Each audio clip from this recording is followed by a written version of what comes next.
the courtesy of kings and queens. And the Queen very rarely got cross. I think Nicholas would confirm that. But if she was late, she did get a little bit cross, not for her own inconvenience, but she knew people were waiting and she didn't want to inconvenience them. So the best compliment she could ever pay was to be punctual, and she always was. So the fact that she's arrived a couple of minutes late, well, perhaps she's... well, the importance, obviously, was to allow the public to share in this. David Starkey is joining us once more in the studio as we see what is a state hearse in the background. Something she had a hand in actually designing, David. Yes, and suddenly, look, we've moved into the 21st century.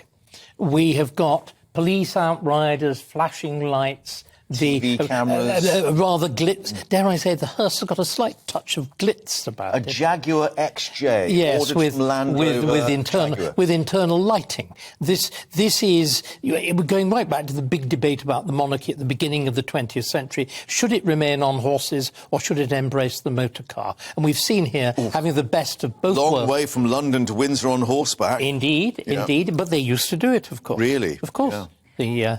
The Queen always liked to drive British. Wherever she went in the world, if possible, it would be a British car. Wherever she was, in the Commonwealth or overseas. And of course, remember the Duke of Edinburgh with the Land Rover. Yes, indeed.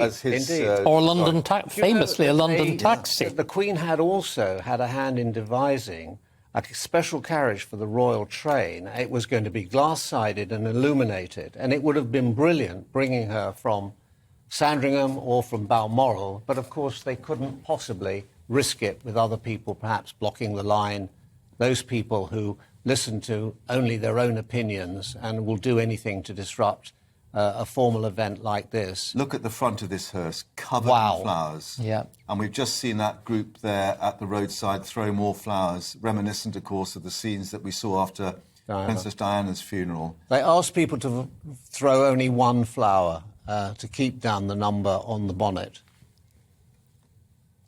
Isn't it impressive how the policemen stop and bow their heads? I think they're brilliantly trained.